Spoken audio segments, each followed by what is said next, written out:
اور زنا کے پاس بھی نہ جانا کہ وہ بے حیائی ہے اور بری راہ ہے،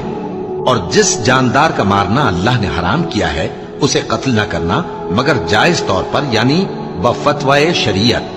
اور جو شخص ظلم سے قتل کیا جائے ہم نے اس کے وارث کو اختیار دیا ہے کہ ظالم قاتل سے بدلہ لے، تو اس کو چاہیے کہ قتل کے قصاص میں زیادتی نہ کرے کہ وہ منصور و فتح یاب ہے، اور یتیم کے مال کے پاس بھی نہ پھٹکنا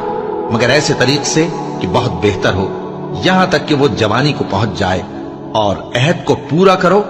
کہ عہد کے بارے میں ضرور پرسش ہوگی، اور جب کوئی چیز ناپ کر دینے لگو تو پیمانہ پورا بھرا کرو، اور جب تول کر دو تو ترازو سیدھی رکھ کر تولا کرو،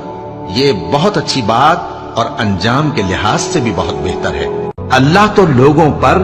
ذرا بھی ظلم نہیں کرتا، لیکن لوگ خود ہی اپنے آپ پر ظلم کرتے ہیں۔